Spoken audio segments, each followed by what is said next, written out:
हाँ जी, good morning बच्चों।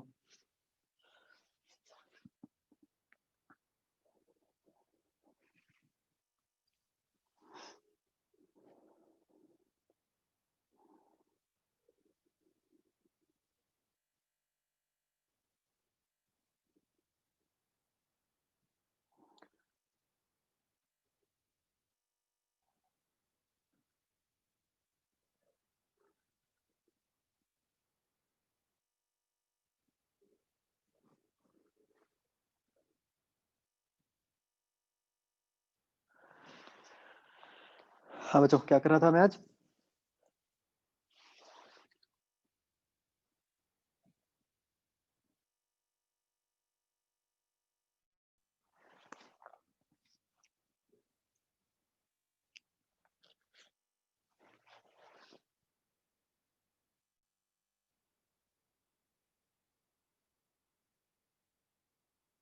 Okay.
बच्चों, अब तो ये वीक ठीक चल रहा है ना, आपका मैनेजेबल है?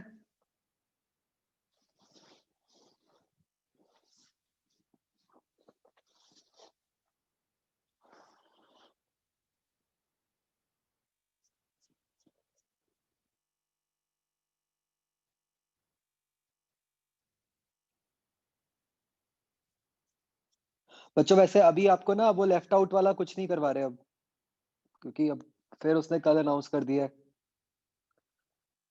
तो मुझे तो लग रहा है अब ऐसे ही फालतू टाइम वेस्ट करने का कोई सेंस नहीं है। ये बेसिकली कल एजुकेशन मिनिस्टर ने अनाउंस कर दिया ना कि भाई पुराना भी जो। हाँ यार, वो मिनिस्टर ने खुद बोला है तो वो तो ऑफिशियल ही होगा। उससे ज्यादा ऑफिशियल तो क्या होगा? तो अब पता नहीं क्या होगा, कैसे होगा, बट आई थिंक अब at least we should wait for the February exam. उसमें देखते हैं क्या होता है। ही टोल्ड कि जो एग्जाम्स होंगे वो रिड्यूस सिलेबस में से ही होंगे।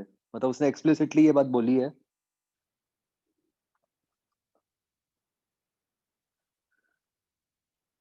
तो मतलब एਵੇਂ ही हम फालतू में करी जाएं, उस चक्कर में दूसरा भी अपना डिसरप्ट करें। तो मतलब probability wise it's not making any sense.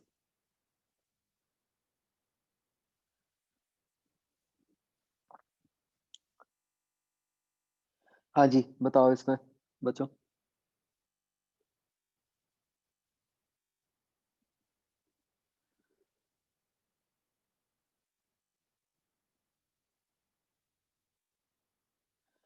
नहीं बच्चों, फोर्थ का आंसर जो है वही आएगा।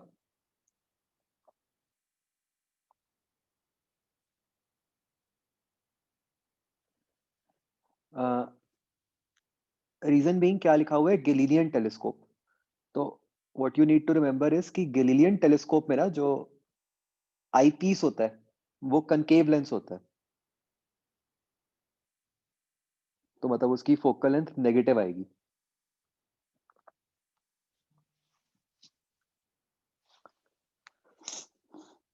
समझ गए?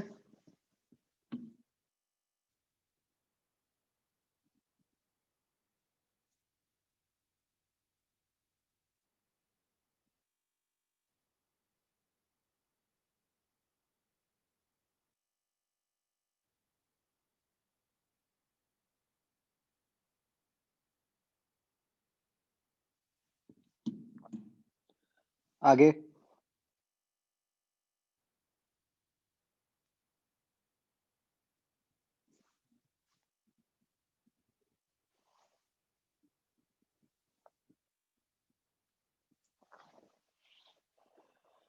8th बच्चों ये जो ब्रेवियस्चर एंगल है ना वो बेसिकली उसमें होता है मतलब पोलराइजेशन में होता है जो पार्ट अब निकल गया, तो यू कैन लीव दिस।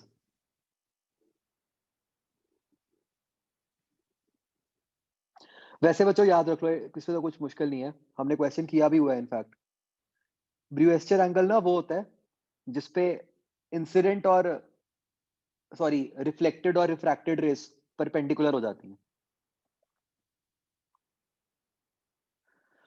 समझ गए? हमने नोट्स में किया था वो एंगल जिसपे reflected and refracted rays perpendicular हो जाती हैं।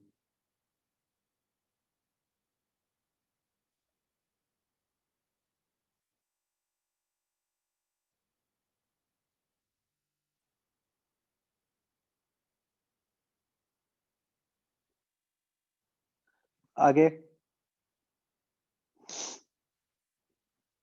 9th नहीं करना, वो सिलेबस में नहीं है अब।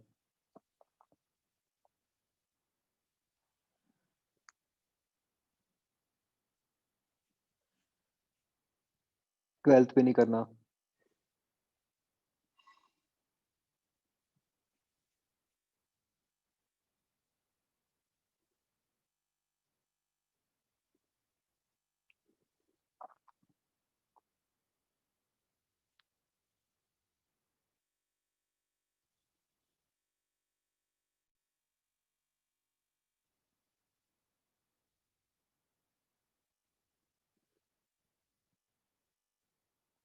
Thirteenth question, focal length they the 50-meter tall tower at a distance of 1 is observed through this telescope in normal setting. Angle formed by image of the tower is theta, then theta is close to. Good question. Basically uses the definition. आप पहले तो magnifying power निकालोगे इसकी, है ना? वो निकाल ली आपने फॉर्मूला से। अब मैग्नीफाइंग पावर होती क्या है बच्चों?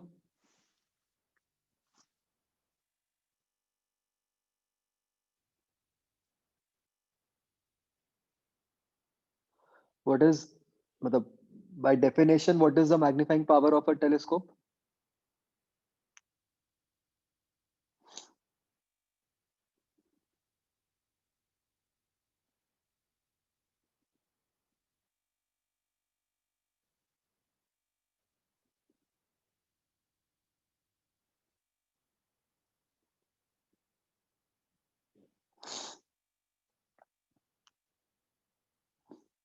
Angle subtended by image upon angle subtended by object.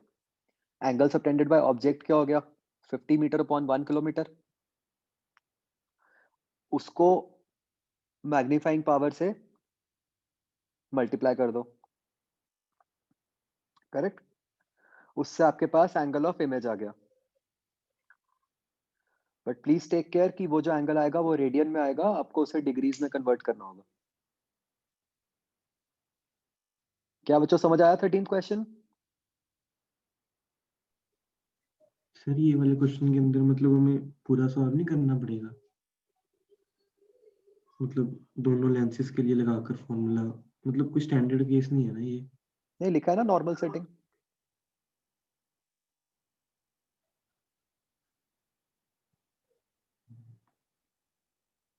मतलब वो हो गया ना, इन्फिनिटी वाला। हाँ F O by F. Okay sir. बच्चों देखो करके 13th आंसर आ रहा है या ऐसे ही किया आपने, बताओ मुझे।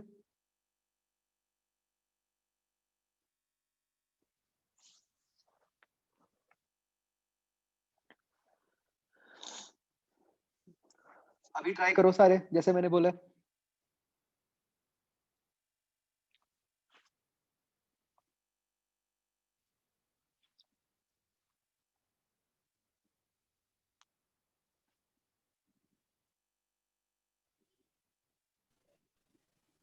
Magnifying power denominator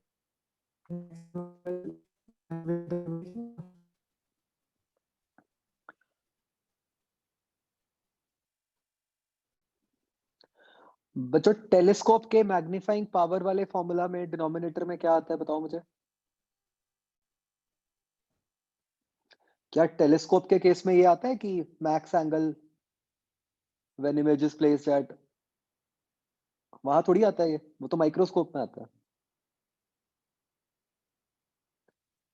and logically भी सोचो ना, मतलब टेलीस्कोप वाले में तो it does not make any sense, object इतना दूर है, उसके लिए हम ऐसी डेफिनेशन क्यों बनाए कि भाई जब वो उसको हम कैपिटल डी पे रख लेंगे, वो सेंसलेस ही हो गया।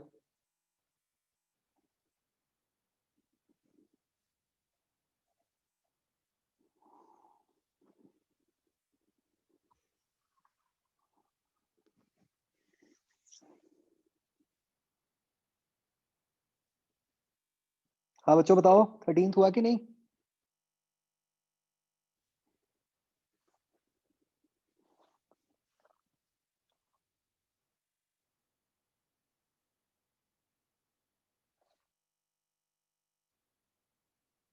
नहीं आ रहा।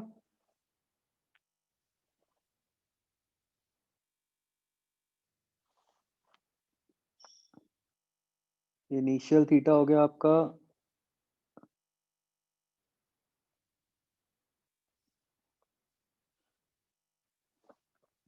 50/1000, मैग्नीफाइंग पावर कितनी आ गई।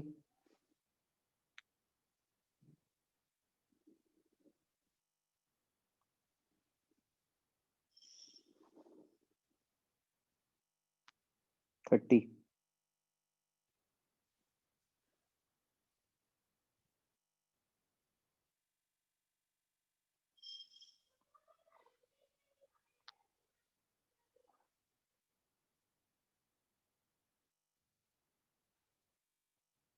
One point five radian. 1.5 radian कितना होता है।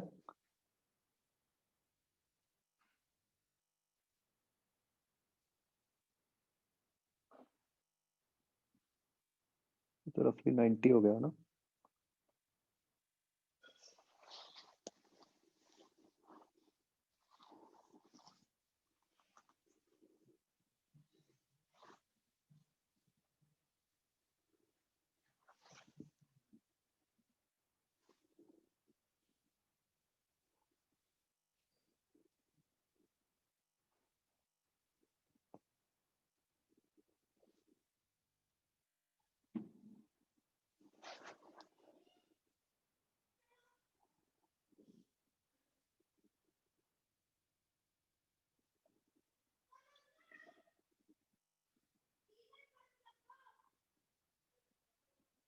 तो बनी नहीं कुछ बात।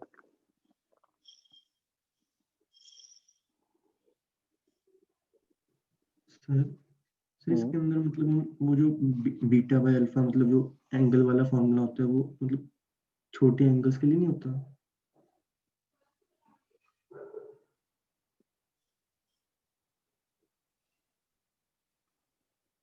मतलब ये तो tan की वैल्यू आई 1.5।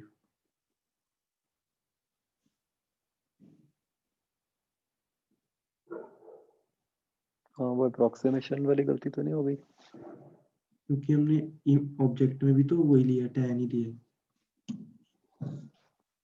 नहीं, मैग्नीफाइंग पावर तो बेसिकली हम सीधा एंगल के ऊपर ही लगा रहे होते हैं ना।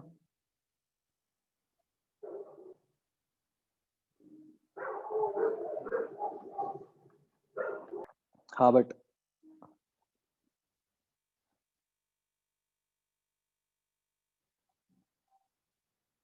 हाँ बट मतलब वो जो समझ रहे हो वो बेसिकली क्या हो रहा है, फाइनल एंगल छोटा नहीं है तो हम उस पे ये नहीं लगा सकते थे। एक मिनट में आपको समझाता हूँ बच्चों, will come back to it. एक आगे बढ़ो एक बार।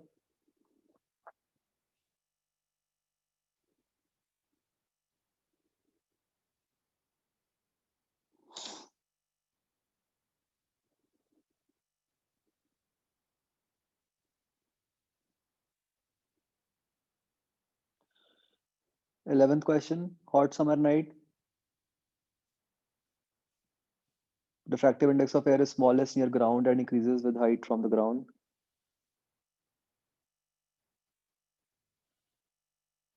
when a light beam is directed horizontally,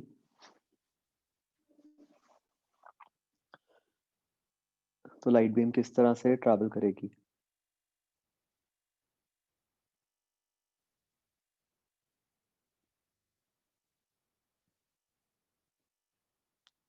हाँ बच्चों बताओ 11th में क्या होगा? रिफ्रैक्टिव इंडेक्स हाइट के साथ कम हो रहा है।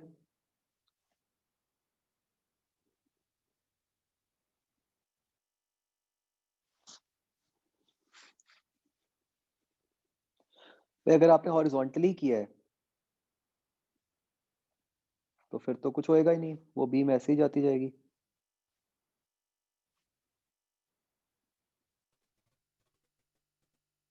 तो अगर हम इसका एक पेड़ लेंगे फिर हम उससे वेवफ्रंट बनेंगे तो क्या? जो होएगा वो तेज नहीं जाएगी।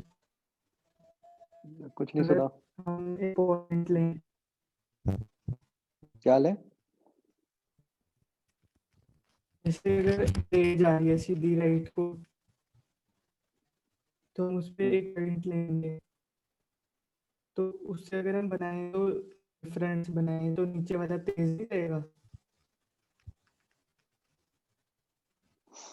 नहीं, ये तो वो केस हो गया ना कि जब आपका एंगल ऑफ इंसिडेंस जो है वो 0 डिग्री हो गया। मतलब आपका जो मीडियम है, हम मीडियम की लेयर्स, तो ये तो ग्रेजिंग एंगल वाला केस हो गया ना। आपके मीडियम की लेयर्स इस तरह से हैं,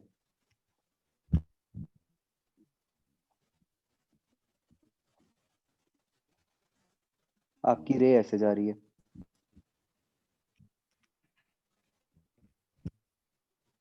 तो मैंने एक साउंड में क्वेश्चन किया था कि वो 0 डिग्री पे आती है यहाँ से और फिर ऊपर हम उसका थीटा निकालते हैं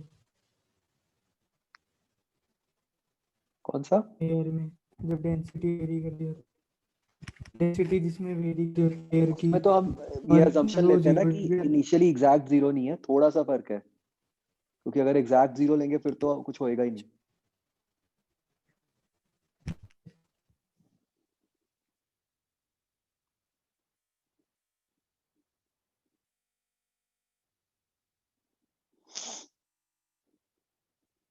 सर हाँ जी। इस क्वेश्चन में जैसे ह्यूजेंस प्रिंसिपल ये क्यों लिखा है?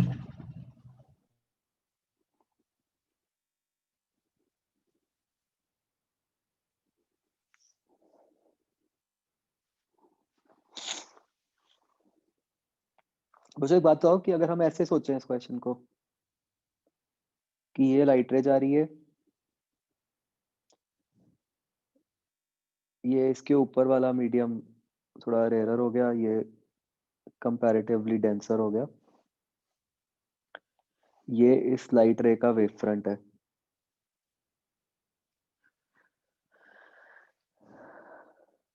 तो मतलब बेसिकली ऐसा कि वेव फ्रंट का नीचे वाला पार्ट स्लो हो गया, ऊपर वाला पार्ट फास्ट हो गया। क्या इस थॉट में कुछ गलती है?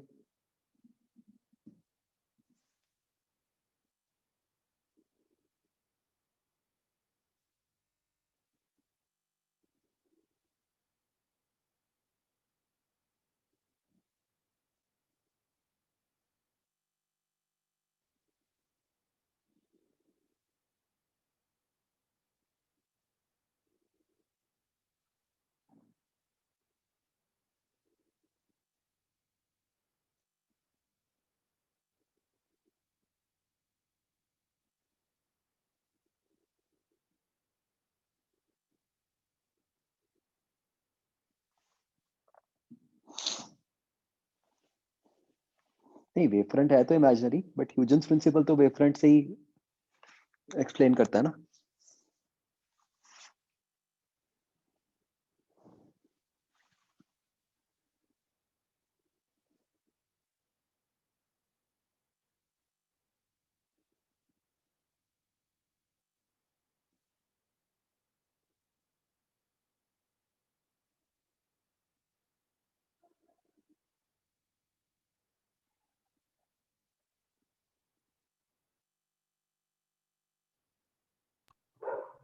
सर जो वेव फ्रंट है वो मतलब काफी रेज काफी सारी रेस के लिए नहीं होता।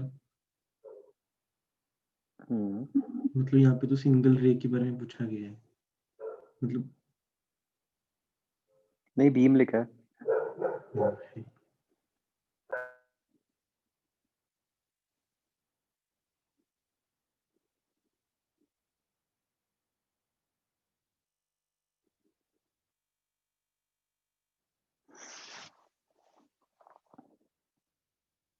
एक बच्चों लाइट बीम आ रही है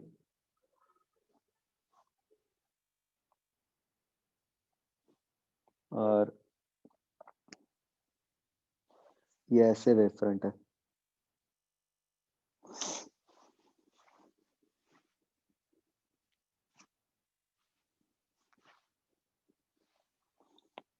तो क्या बाद में वेव फ्रंट ऐसा नहीं हो जाएगा?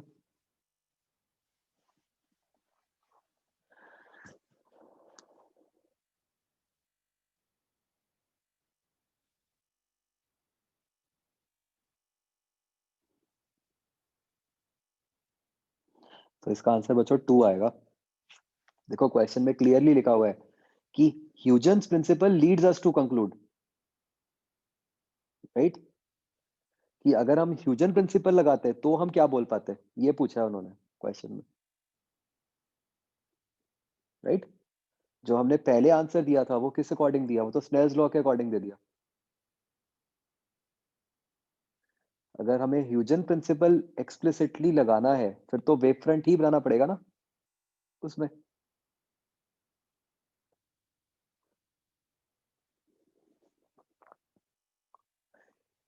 ये बात बच्चों समझ आई?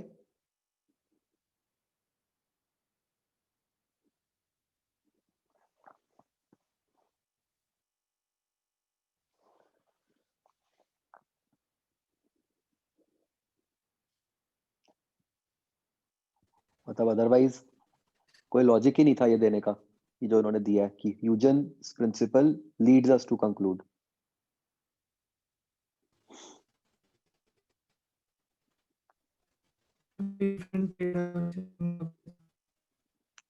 शोभित आपकी आवाज सुन नहीं रही है अच्छे से, कुछ चक्कर है?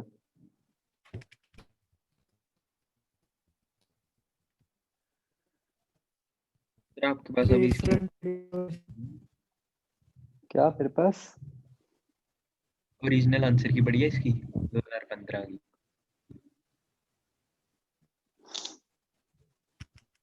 अभी ढूंढ लेते हैं, देख लेते हैं एक बार।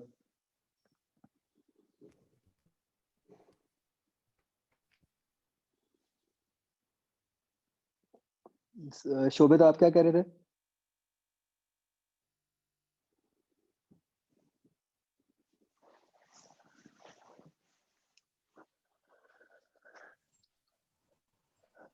सर जैसे वेव फ्रंट टेढ़ा हो गया तो हमें ये पता चला कि ऊपर वाली लाइट तेज जा रही है, पर ये कैसे कह सकते हैं कि वो नीचे बेंड हो जाएगी?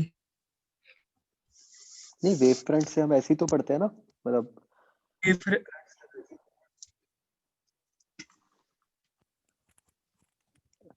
वेव फ्रंट की थ्योरी कहती है कि पहले वेव फ्रंट बनाओ, फिर उसके करस्पॉन्डिंग लाइट रे बनाओ।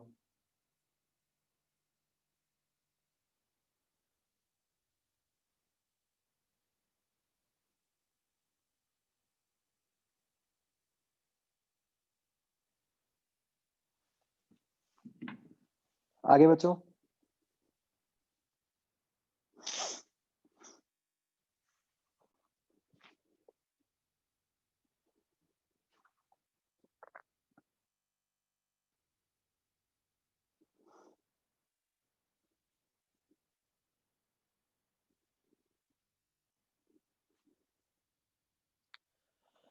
Sixteenth question.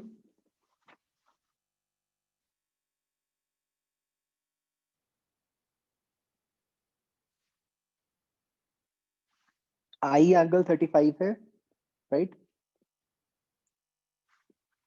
डिविएशन 40 डिग्री हो रही है और इमर्जेंट एंगल 79 है, राइट?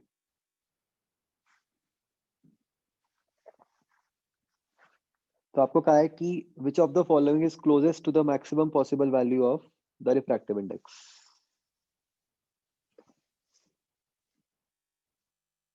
बताओ बच्चों कैसे होगा क्वेश्चन, किसी ने किया?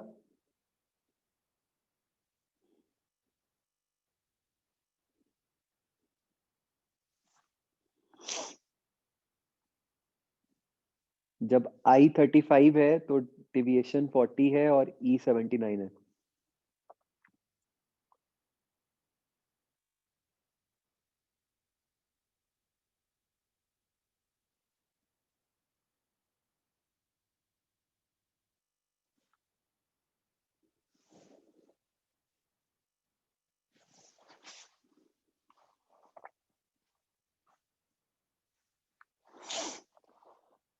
बोलो बच्चों किसी ने किया कि नहीं?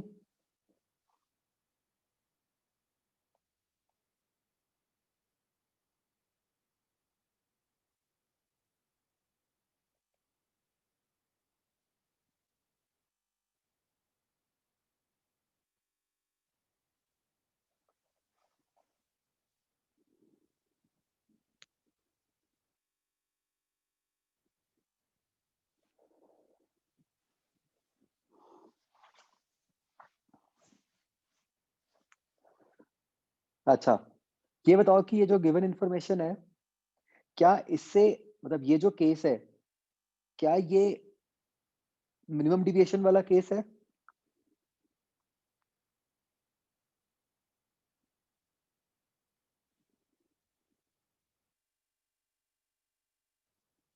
नहीं है, ऑफ कोर्स नहीं है ना? कैसे पता चल रहा है?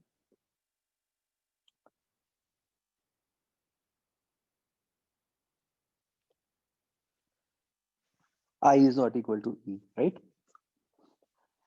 तो अब यहां से हम A एंगल निकाल सकते हैं, है ना? A एंगल कितना आ गया?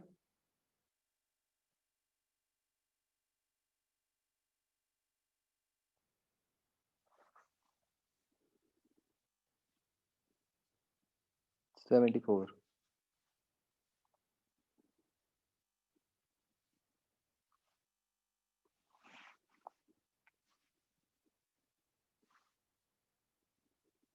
So now think for 2 minutes कैसे हो सकता है क्वेश्चन अब?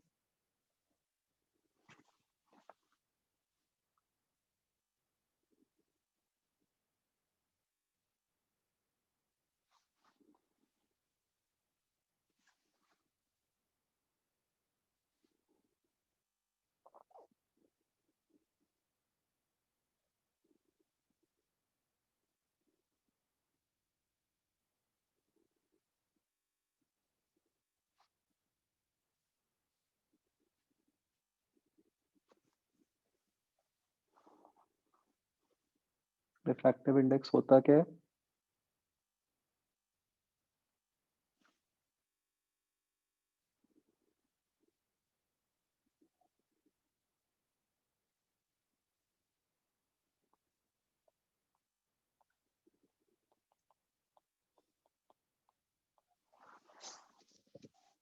ये होता है ना बच्चों?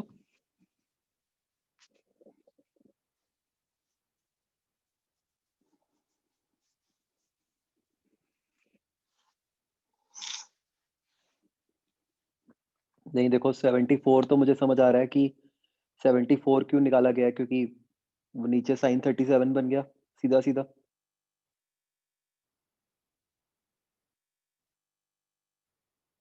है ना?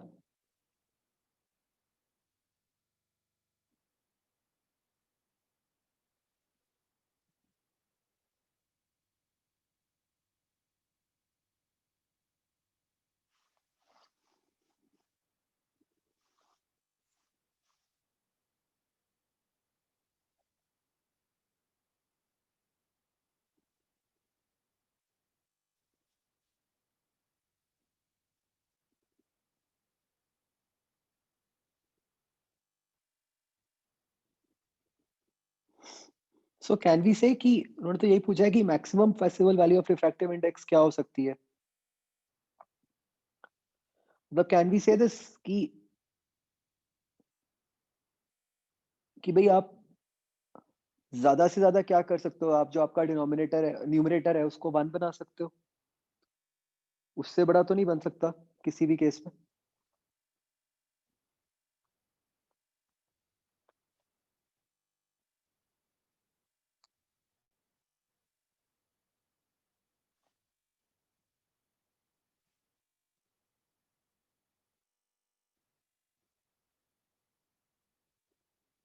मतलब इस क्वांटिटी से तो उसको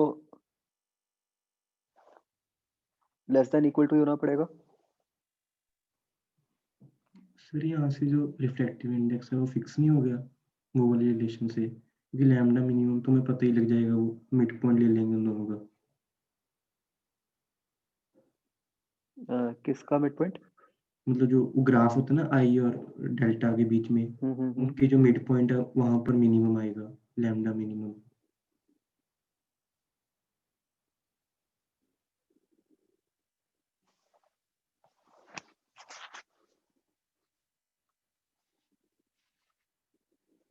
नहीं, मिड पॉइंट पे आना जरूरी है। वो मतलब उसका वर्टेक्स होता है ना उस पैराबोला का, तो वर्टेक्स तो मतलब 2 पॉइंट्स हमें दे दिए आई और ई, उन दोनों के मिड पॉइंट पे ही आएगा। नहीं, वो बिल्कुल सिमेट्रिक नहीं होता पैराबोला।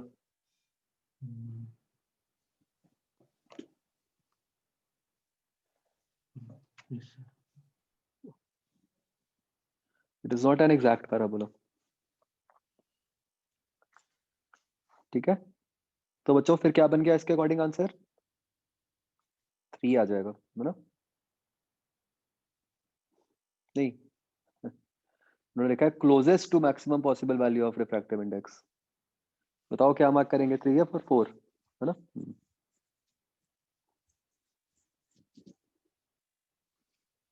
समझ आया बच्चों? अच्छा क्वेश्चन है। सर इसका आंसर 2 दिया हुआ है। नहीं, इसका भी 4 करो, इसको भी चेक कर लेते हैं अभी, है ना?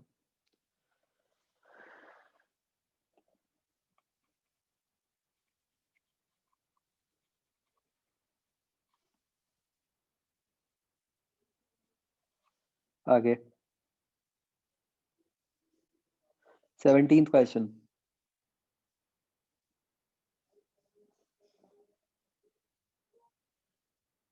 Magnifying power 20। बच्चों इसका क्या आना चाहिए?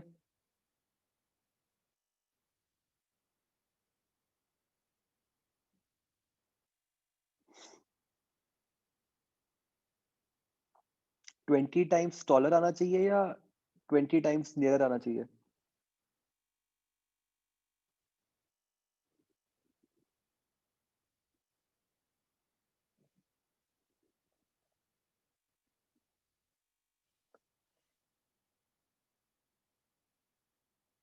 डॉलर ना, 4 आएगा।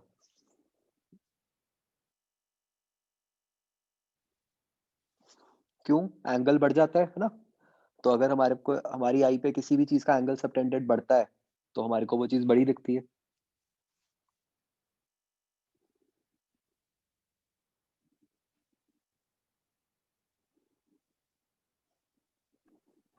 सर सर हम्म, सर एक बारी वो पीछे वाले एक बारी फिर से एक और चीज पूछनी है उसके अंदर।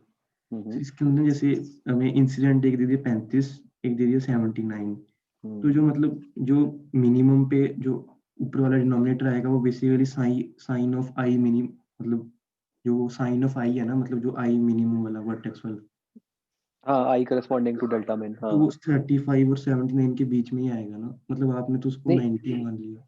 नहीं, उन दोनों के बीच में आएगा, बट एग्जैक्ट मिड पॉइंट होगा नहीं कि नहीं हाँ ये नहीं हाँ क्या? हाँ, एग्जैक्ट मिड पॉइंट वो नहीं कह रहा, मतलब मैं ऐसे कह रहा हूँ हाँ, कि वो बीच में आएगा। हाँ हाँ, मतलब 90 तो नहीं हो सकता, आपने मतलब उसको 90 मान लिया। नहीं मैंने तो मैक्सिमम पॉसिबल केस लिया था। अच्छा, आप कह रहे हो कि अच्छा, ठीक है। What you are saying is कि उसको लाए तो इन दोनों के बीच में ही करना है हाँ इन एनी केस। तो जब मैं लिख रहा हूँ एन को, लिख तो साइन आई अपॉन साइन a/2 ही रहे हैं। Yes sir. तो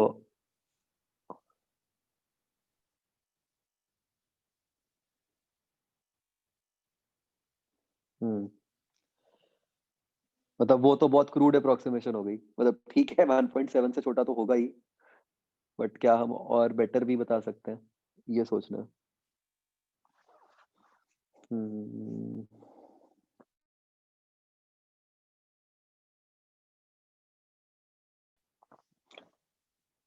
ए हमें पता है 74 है।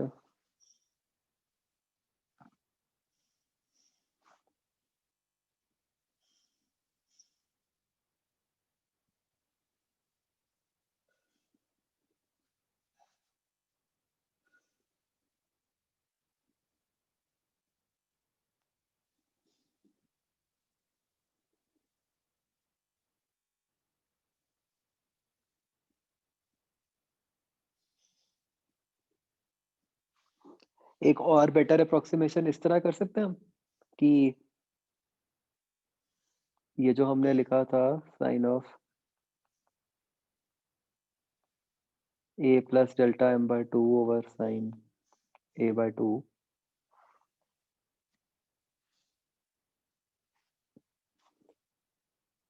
मतलब जो न्यूमरेटर है वो ऑब्वियसली हम ऐसे कह सकते हैं कि साइन ऑफ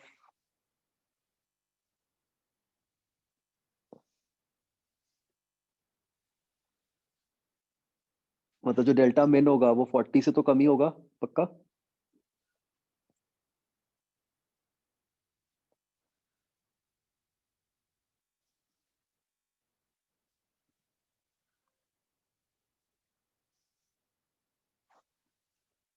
मतलब कहना ऐसे कि ये क्वांटिटी 74 प्लस 40/2 इससे भी छोटी ही होगी, है ना।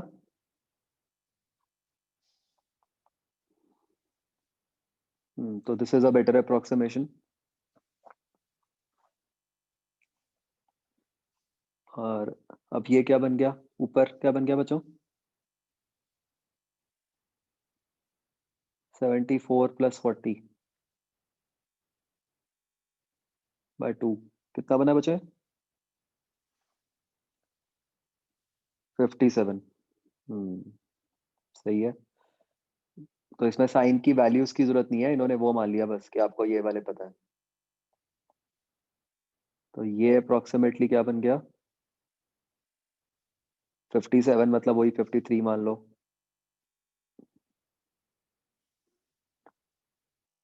4/5 डिवाइडेड बाय 3/5।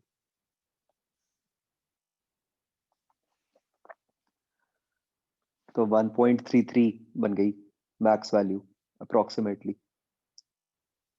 फिर वो बन गया ना, और उसके क्लोजेस्ट फिर 1.5 बन गया। अंडरस्टूड बच्चों?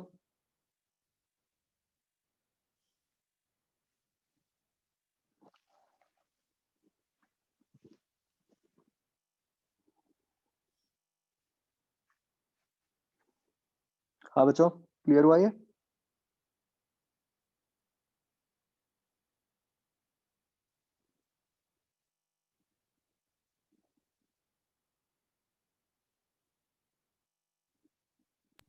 सर हम्म फिर इसमें हमने डेल्टा डेल्टा मिनिमम माना है, हमने वो मतलब 40 से थोड़ा सा छोटा माना है, तो उसके हिसाब से 1.33 आ गया। हम्म सर लेकिन जो एक्चुअल मिनिमम आएगा सर, उसके और 40 के बीच में काफी ज्यादा फर्क नहीं होगा? हाँ, हम तो ये कह रहे हैं कि इससे तो पक्का छोटा होगा ना, इसीलिए उन्होंने ऑप्शन में वैल्यूज भी पक्का ऐसी दी हैं। देखो, अगर तो मान लो ऑप्शन में 1.2 भी होता लेट से, फिर तो जो आप कह रहे हो वो हमें सोचना पड़ता, यस सर। है ना। इन्होंने जान के ऐसे दे दिया कि अब मतलब यही पॉसिबिलिटी बन सकती है। तो good question, very non intuitive, है ना।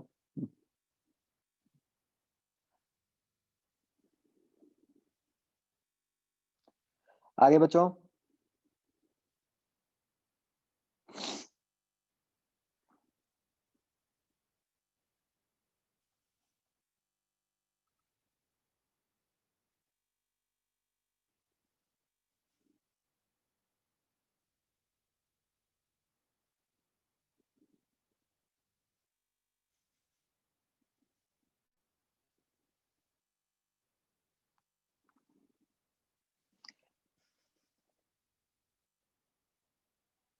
Eighteenth question. ये बच्चों, ये ना बेसिकली एक्सपेरिमेंट पे बेस्ड है, प्रैक्टिकल पे बेस्ड है। किसी ने बना ली प्रैक्टिकल फाइल्स?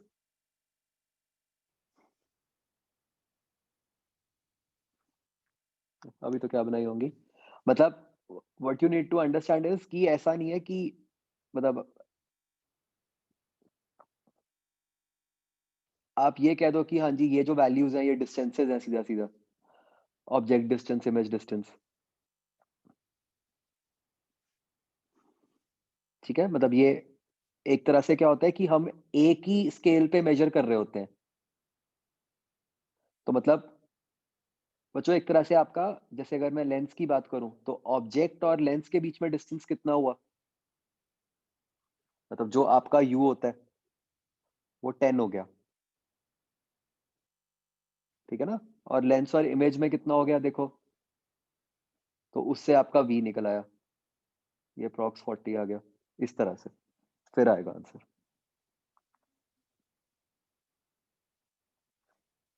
आगे बच्चों,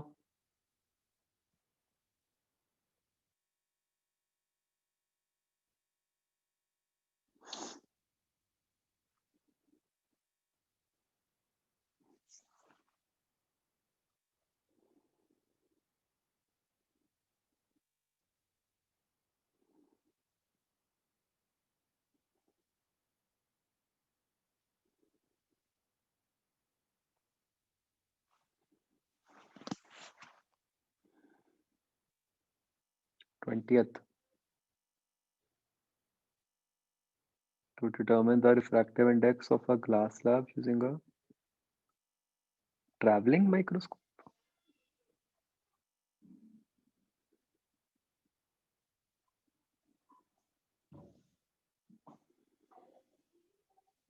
ये क्या होता है ट्रैवलिंग माइक्रोस्कोप?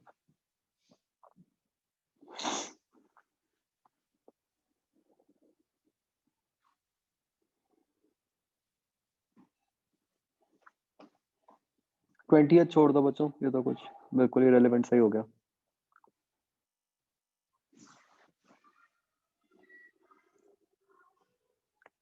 आगे,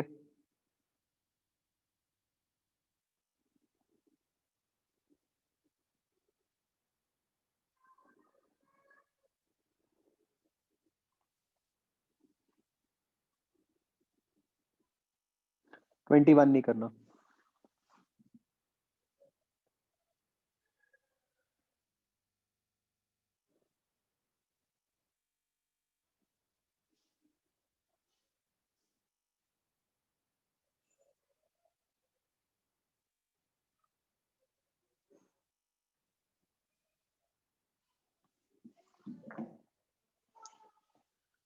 और कोई बच्चों?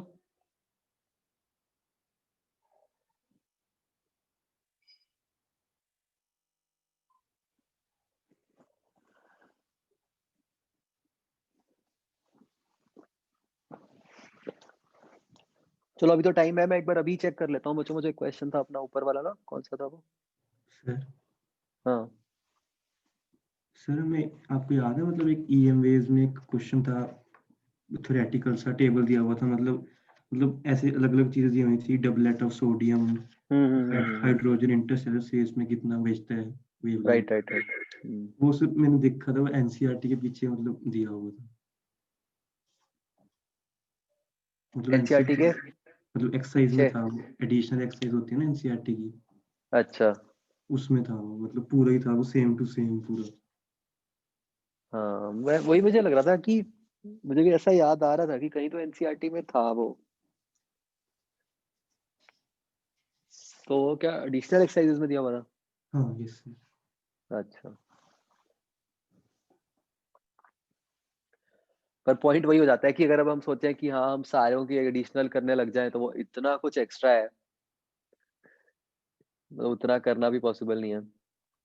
फिर मैंने ना मतलब जो पीछे मतलब वो चैप्टर थे मतलब मॉडर्न की, मतलब एडिशनल एक्सरसाइज की थी, और वो तो मतलब बहुत ही मतलब बढ़िया थी, मतलब एडिशनल एक्सरसाइज एनसीईआरटी। हाँ हाँ, मतलब उसमें और चैप्टर्स की भी कईयों की बहुत, मतलब बहुत ही कॉम्प्लेक्स ही है। तो मतलब मुझे लगता नहीं कि उतना वर्थ इट है इतना करके, मतलब जो इतना चांस बनेगा कोई क्वेश्चन आने का।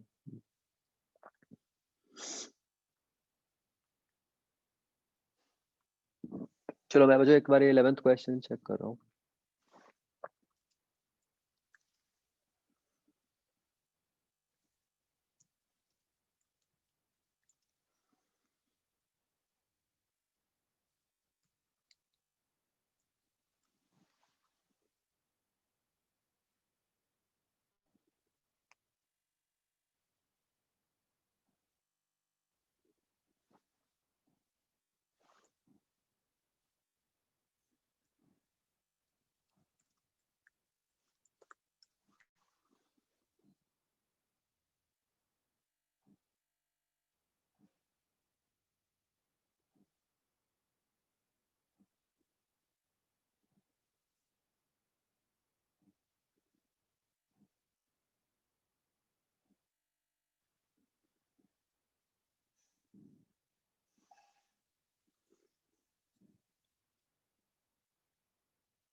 हाँ बच्चों, जो मेंस के पेपर में वो कुछ आंसर से रिलेटेड डाउट्स थे ना, वो मैंने मतलब वो करवा रहा हूँ मैं करेक्ट।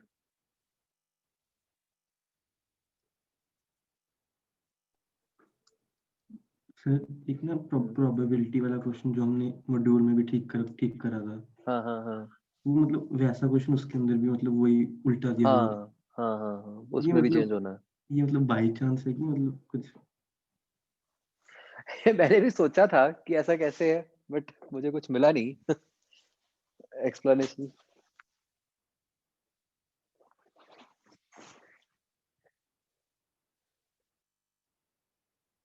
मतलब आंसर तो पक्का ही, जो मतलब जिसे हमने निकाला है वही है।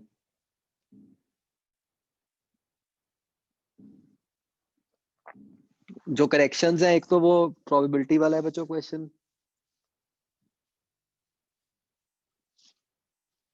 और बोनस हो रहा है वो।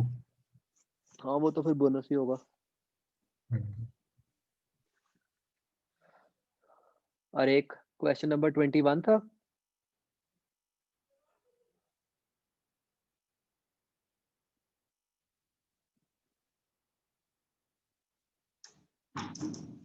जिसमें वो न्यूमेरिकल पता नहीं कौन सा, वो शायद दो क्वेश्चन थे ना जिसमें वो, एक तो 21 था, एक शायद और था जिसमें मेरे ख्याल ऐसे ही।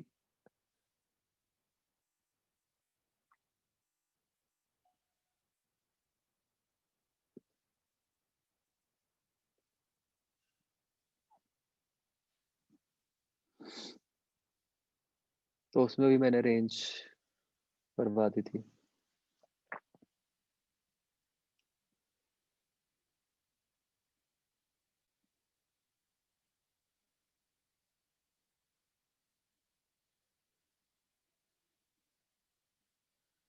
मुझे मैंने ढूंढ तो लिया पेपर में से, 1 मिनट अभी पता चल जाएगा वो।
जो मैंने ढूंढा उसके अकॉर्डिंग तो 4 है आंसर।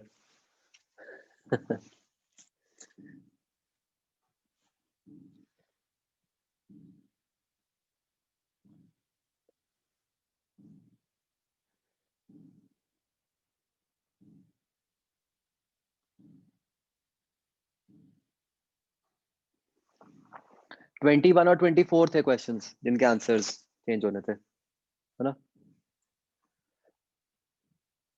स्पर्श, आपको उसके अलावा किसी और पे डाउट है क्या?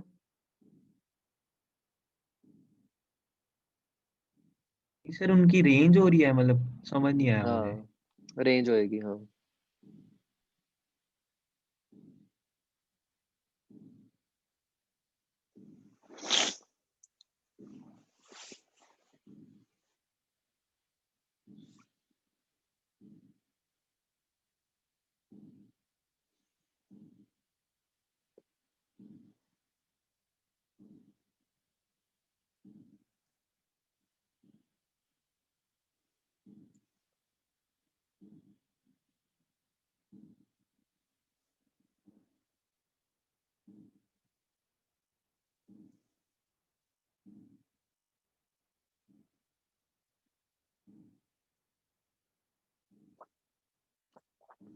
बच्चों, आपने बेंड्स डाउनवर्ड्स कैसे कंक्लूड किया था? हमने ये बीम बनाई थी, इंक्रीजेस विद हाइट,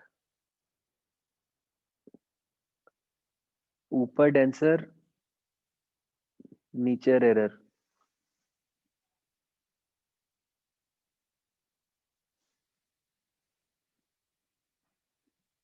नहीं, ये ऐसा नहीं होगा, वेवफ्रंट ऐसे नहीं बनेगा फिर।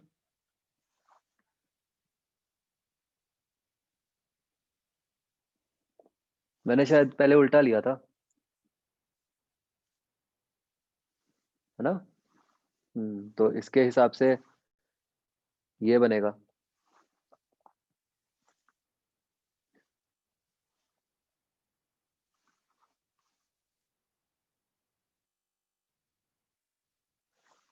तो ये बेंड्स अपवर्ड्स है बच्चों, और यही है ऑफिशियल आंसर भी, यही है। ठीक है।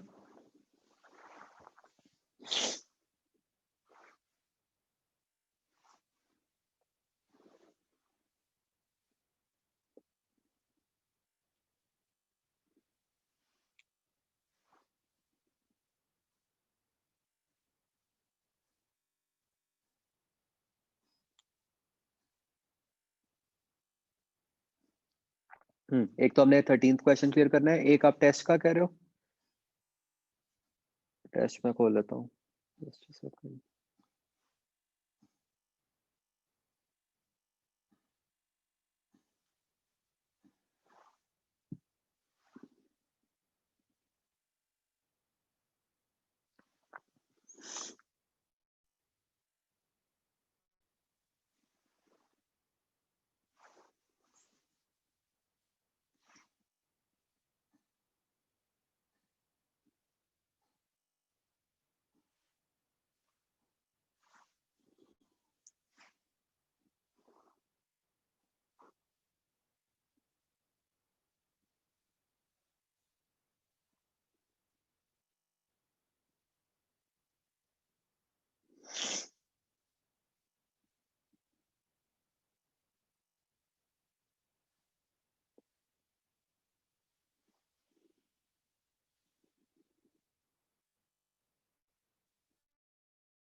Photon of energy h nu is absorbed by a free electron of a metal having work function this much. Options हैं sure to come out with this much energy, this much, और D। क्या आएगा भाई इसका answer बच्चों?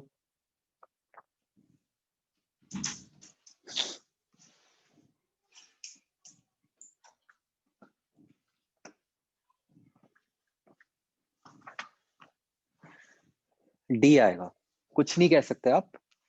How can you से कि पक्का ही निकलेगा? याद करो, हमने बात की थी ना कि जो एफिशिएंसी होती है वो बहुत कम होती है।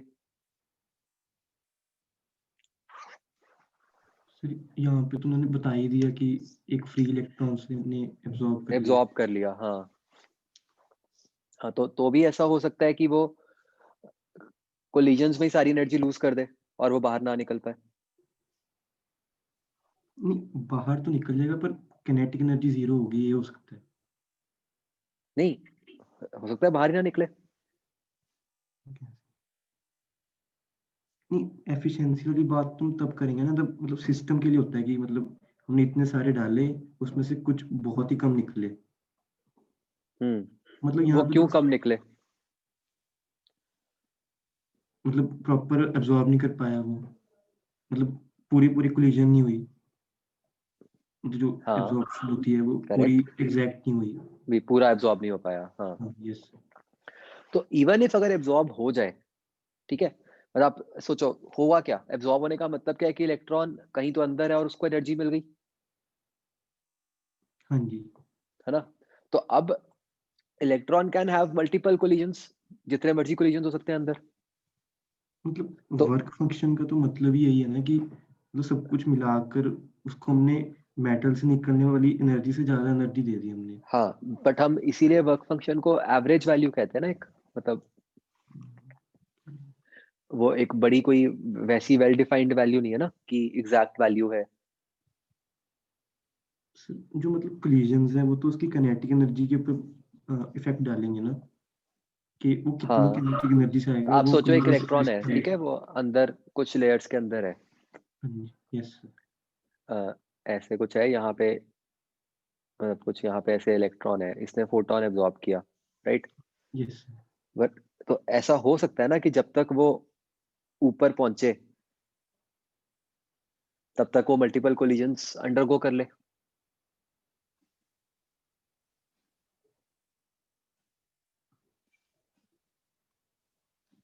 और फिर वो बाहर निकलने से रह जाएगा।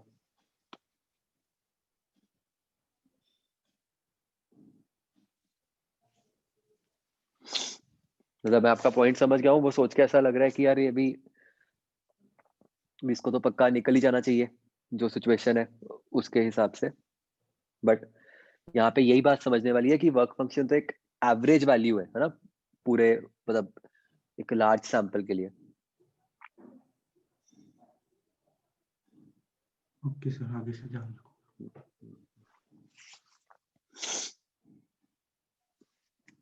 सर हम्म, वैसे इस क्वेश्चन में अगर हमें रीजन एग्जैक्ट देना हो तो हम वो प्रोबेबिलिटी वाला तो नहीं दे सकते ना,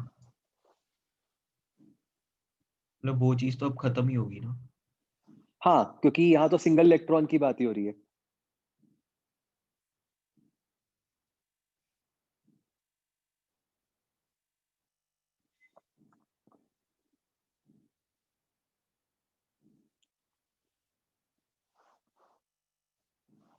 हाँ बच्चों, वो जो टेलीस्कोप वाला आपका क्वेश्चन था, see let's recall the derivation of this microscope and telescope.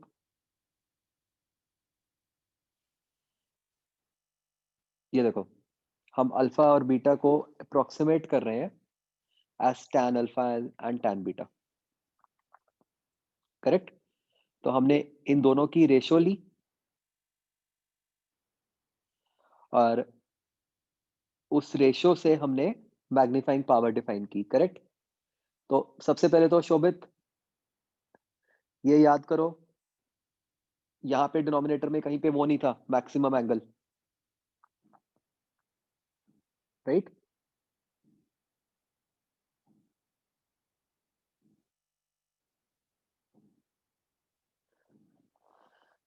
तो अब बच्चों उस क्वेश्चन में सी,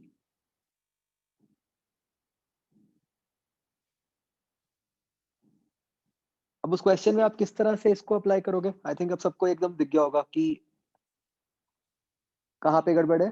हम basically we could not have written in our case कि beta is approximately equal to tan beta, isn't it. ये जो हम रेशो ले रहे हैं FO बाय FE, वो किसकी रेशो आई, वो tan beta upon tan alpha की रेशो आई,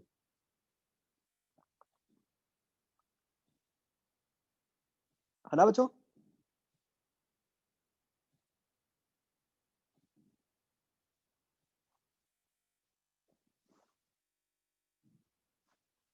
तो उसके बेसिस पे क्या बन गया?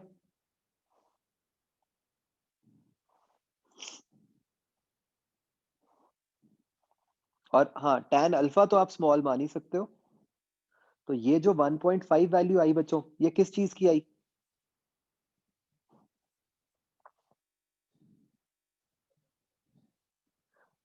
tan बीटा की, राइट? या tan थीटा की, क्वेश्चन के हिसाब से। तो योर tan थीटा इज 1.5, जिसके हिसाब से आपका थीटा क्या हो गया?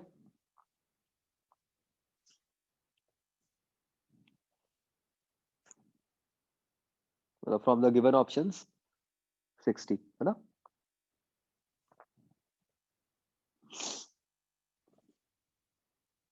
बच्चों समझ आया ये?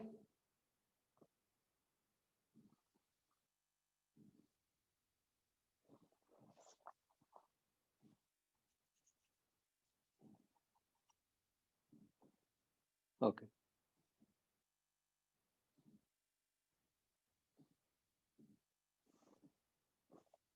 ठीक है बच्चों, डन फिर।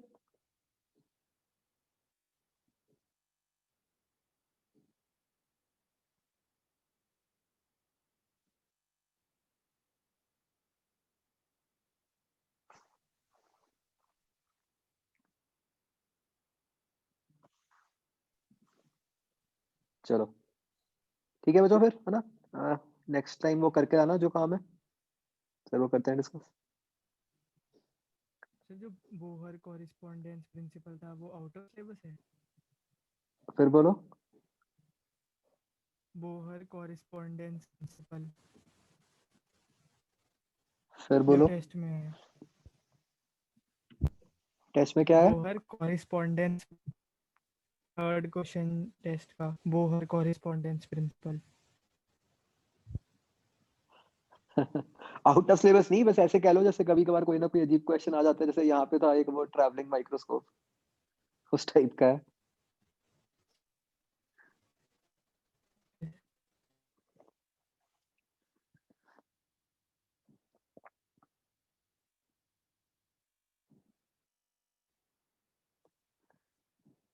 ठीक है, चलो, ओके बच्चों, बाय।